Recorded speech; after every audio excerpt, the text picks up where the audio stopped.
Shalom!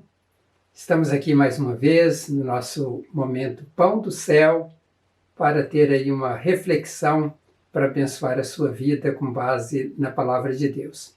Nas últimas reflexões nós vimos falando sobre aquela pergunta porque Deus não matou a serpente, mas na última reflexão nós falamos sobre ações de Deus após a ação da serpente.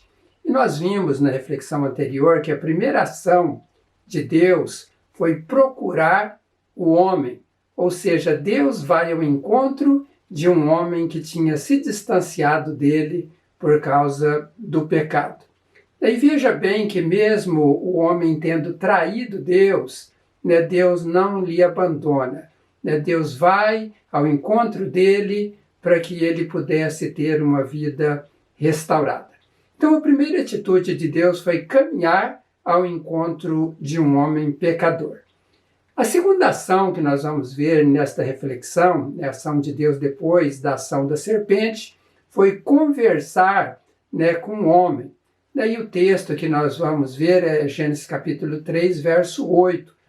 Lá naquele texto vai dizer que ouvindo o homem e sua mulher os passos do Senhor Deus, que andava pelo jardim, quando soprava a brisa do dia, esconderam-se da presença do Senhor entre as árvores do jardim. Mas o Senhor Deus chamou o homem perguntando: onde está você?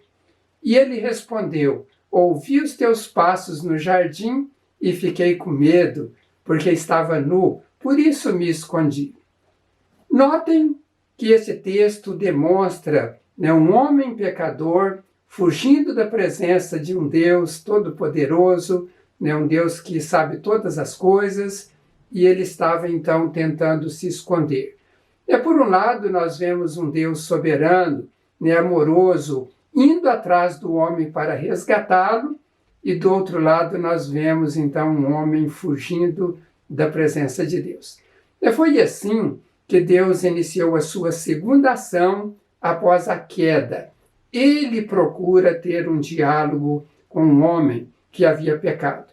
E a primeira fala de Deus foi uma pergunta, aliás, as três falas foram perguntas. Mas a primeira delas é: onde você está, Adão? Nós tratamos desta fala na reflexão anterior, e com detalhes. Se você não assistiu, eu recomendo que você assista a reflexão anterior para ver o que é o significado dessa pergunta: onde você está, Adão? E diante desta fala, que foi uma pergunta tão objetiva, Adão responde: olha, eu ouvi a sua voz no jardim e eu fiquei com medo. E quando nós olhamos para esta palavra medo, lá no hebraico, que é a palavra yarei, ela tem um significado, além de medo, de temer, de ficar com pavor, de ficar amedrontado. E ela também tem, num sentido moral, reverenciar. E veja que não era, então, um medinho qualquer, mas um medo que traz pavor, que levou esse pavor a Adão, que amedrontou a Adão.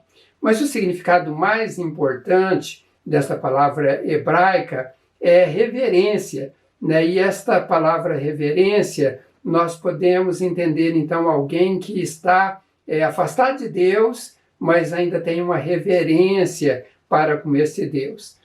Deus, quando então fala com Adão, chama: onde estás? E ele responde que ficou com medo. Na sequência ele diz: olha, eu fiquei com medo porque eu estava nu.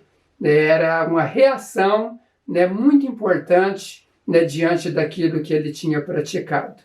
E quando nós olhamos para esta reação de Adão, nós podemos ver que muitas pessoas, diante de um erro, elas não reverenciam Deus, não têm esse temor de Deus. Elas simplesmente continuam a sua caminhada como se nada tivesse acontecido. É impressionante como tantas pessoas no mundo cometem erros absurdos e elas não estão nem aí para aquilo que praticam. Algumas saem sorrindo, achando que levou vantagem, outras até zombam, e nós podemos ver que isto, como Paulo Eu já disse anteriormente lá a Timóteo, que são mentes cauterizadas, né? Nelas não há um remorso, não há um temor, né? Nem diante dos homens e nem diante de Deus. E esse tipo de conduta e tipo de reação é um princípio de uma caminhada, né, para o inferno. Vejam que Adão teve medo, teve temor, né? Em um aspecto moral ele reverenciou o Criador, né? E ele estava escondendo por causa da sua nudez, né? Ele estava envergonhado por aquela situação. E esta é a atitude que Deus espera de um pecador. É a atitude que ele espera de todos nós. Deus conhece as atitudes de todos nós e ele sabe a inclinação dos nossos corações. Quando reverenciamos a Deus, sabendo que Ele é santo e que somos pecadores e que erramos, Deus vem ao nosso encontro para nos restaurar. Deus vai ao encontro de Adão, lá naquela ocasião, no jardim, né? E Deus, quando faz, então, estas perguntas, Deus estava ajudando Adão a compreender que ele havia errado, né? Que ele havia pecado contra Deus, né? Deus poderia chegar ali naquele lugar e começar a atacar Adão com muitas acusações, né, e humilhando ele por aquilo que ele fez, de ter traído Deus por uma serpente, mas Deus ele não faz desta maneira. Ele chega perguntando para que Adão pudesse refletir. E quando então Deus perguntou onde está, né, a segunda pergunta que Deus fez, é quem disse para você que você está nu? Né, porque o Adão disse, olha, eu corri, eu escondi porque eu estava nu. E Deus então faz essa segunda pergunta, por quê? Né, então você está achando que está nu? Quem foi que te disse que você está? Daí Adão, ele não dá uma resposta a essa pergunta de Deus, ele ignora essa pergunta de Deus. Né, e Deus, né, faz aquela pergunta para ver se ele dava uma resposta de reconhecimento, né, de que ele tinha errado, né, e ele poderia até se humilhar e pedir perdão para Deus ali naquele lugar. Mas ele não dá resposta. Né, e ali então começa uma segunda ação de Adão, né, para o lado errado, né, ali exercendo o seu livre-arbítrio. Ele prefere então não dar atenção àquela pergunta de Deus. Né, a resposta correta que ele deveria dar era a seguinte, meu Senhor, eu fiz uma escolha errada, né, eu não vigiei, eu não prestei atenção, né, e agora eu me vejo nu na tua presença por causa do pecado e da sua santidade. Era esta a resposta que Adão deveria ter dado, mas infelizmente Adão não dá resposta a Deus para essa pergunta que Deus lhe faz. Muitas pessoas, né, estão ouvindo a voz de Deus. Né? Eu quero sempre fazer uma aplicação aqui nas nossas reflexões. Né? Muitas pessoas não estão dando ouvido à voz de Deus. Né? Deus está apontando pecados, né, através daquilo que a Bíblia aponta como sendo pecado. Né? Deus aponta o pecado através de algumas ministrações, né, através de reflexões, de estudos bíblicos. De diversas maneiras, Deus usa para que nós possamos entender que nós erramos. Mas muitas vezes não queremos raciocinar para não sermos desnudados na presença de um Deus santo. E aí então é um perigo, porque a pessoa continua no erro e ela não muda. E Deus então faz essa tentativa e a pessoa que não quer, Deus se afasta dela, porque a santidade de Deus não permite que Deus permaneça na frente de um pecador. Então a segunda pergunta foi essa, né, que Deus fez. Quem que mostrou para Adão, ou quem disse para ele que ele estava nu? Né, no nosso caso, quem diz, né, a palavra, é a revelação divina que nós temos registrado nas Sagradas Escrituras. E quando ela nos mostra isso, ela mostra com a intenção de nós voltarmos para Deus e reconhecermos que erramos e ter um conserto diante desse Deus. Agora, a terceira pergunta, né, que Deus fez, Deus então diz assim, você comeu do fruto da árvore da qual lhe proibi comer? Deus estava perguntando, e Deus já sabia tudo. Deus faz essa pergunta, olha, você comeu, Adão, daquele fruto da árvore que eu lhe proibi? E Adão, mais uma vez, não responde a Deus corretamente. Ele poderia dizer assim, olha, eu comi sim, né? Infelizmente eu comi, me perdoe, né? Eu não deveria ter feito isso, mas não foi isso que Adão respondeu. Como é difícil as pessoas admitirem o erro e falar aquilo que fez de errado. A resposta de Adão foi: ah, Senhor, a mulher que me deste por companheira, que me deu o fruto da árvore e eu comi. Notem que Adão, ele quer, com esta resposta, transferir a culpa primeiramente a Deus de uma forma indireta e, em segundo lugar, ele quer transferir a culpa à sua mulher. Foi a mulher que tu me destes, ele está dizendo. Olha, foi culpa então do Senhor, porque se o Senhor não tivesse me dado esta mulher, eu não teria errado. E aí depois, então, ele aponta como sendo a mulher a culpada de ter entregue para ele aquele fruto e ele ter comido. Enquanto o homem não reconhece as suas falhas, nem as suas culpas, e tenta imputar a culpa às outras pessoas, ele não tem a possibilidade de ter uma vida restaurada por Deus. É necessário reconhecer o erro, é necessário ter o remorso diante do erro, é necessário arrepender-se e falar com Deus, porque nós temos um Deus misericordioso, um Deus amoroso, que sempre vai nos conceder o perdão. E Adão, ele desperdiça esta oportunidade de ouro que Deus estava lhe dando para admitir o seu erro e pedir perdão.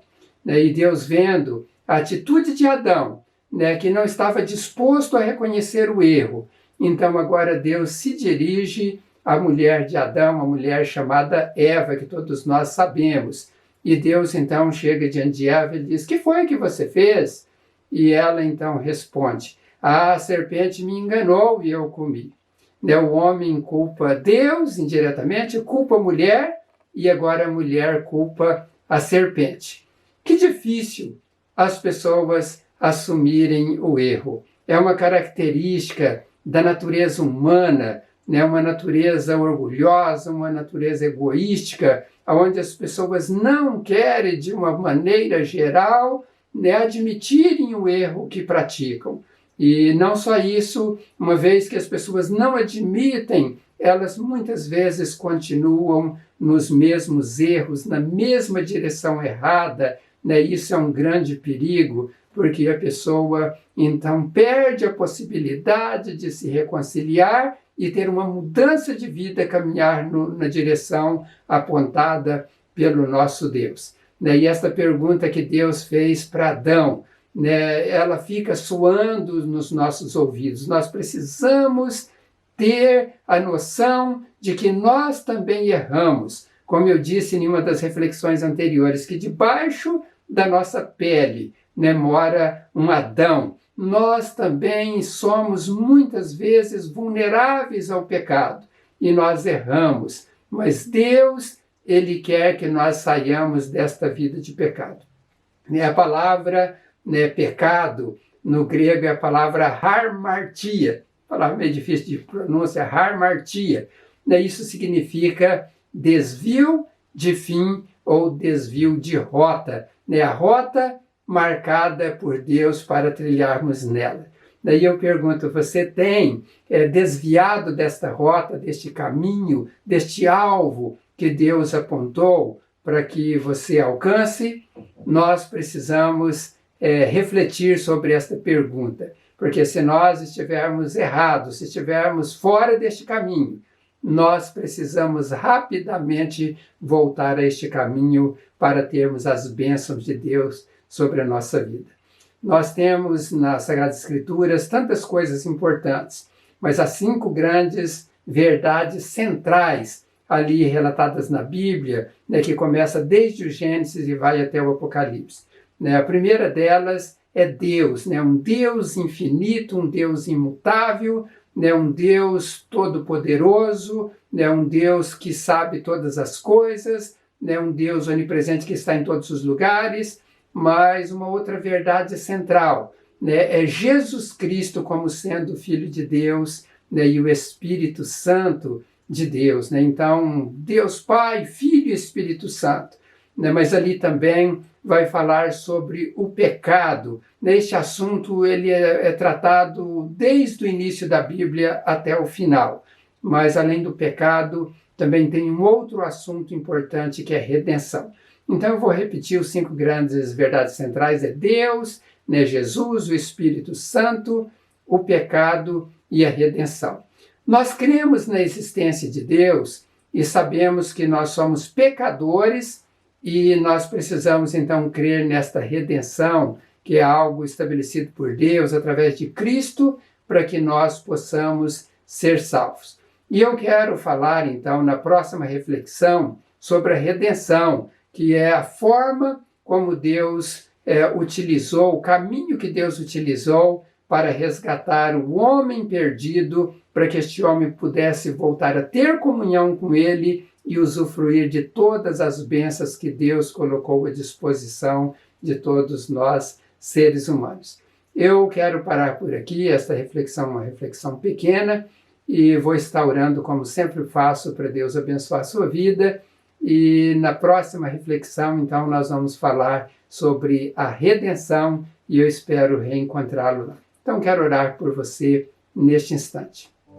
Eu te agradeço, meu Deus, mais uma vez, pelo teu cuidado, pelo teu amor, ó Deus, pela tua misericórdia e pelo fato de o Senhor nos procurar neste mundo, ainda que sejamos pecadores, falhos, mas o Senhor tem nos procurado para que nós possamos voltar ao caminho do Senhor a cada dia e trilhar neste caminho que é um caminho de vitória. Ajude, ó Deus, os teus filhos e tuas filhas também fazer esta avaliação, autoavaliação, e percebendo que há algo errado, que elas possam, ó Deus, se esforçar para mudar para uma vida que é a vida que o Senhor espera de cada um de nós. Eu peço ainda nesta hora, ó Pai, que o Senhor abençoe todas as pessoas que me ouvem nesta hora. Ó Deus, se alguém enferma, coloque as tuas mãos e cure estas pessoas de toda sorte de enfermidade, de todos os males. E peço a Deus ainda que o Senhor venha proteger os teus filhos para que não sejam vítimas de doença, ó Deus, como esta que está assombrando o mundo, a Covid-19. Peço que o Senhor multiplique as bênçãos materiais, espirituais e dê saúde plena a cada um. Esta é a minha oração, em nome do Senhor Jesus. Amém. Graças a Deus por este tempo precioso que pudemos estar aqui, e se Deus permitir, estaremos de volta no final de semana, no domingo, né, ali com uma mensagem um pouco mais longa, e na quarta-feira que vem, se Deus permitir, então vamos estar falando sobre a redenção. Que Deus abençoe grandemente a sua vida, né, compartilhe esta reflexão com outras pessoas, e se você não se inscreveu no canal Palavras de Vida, se inscreva, porque você vai estar fortalecendo este canal que tem levado a palavra de Deus aos corações. Então fique com Deus, um grande abraço e até mais.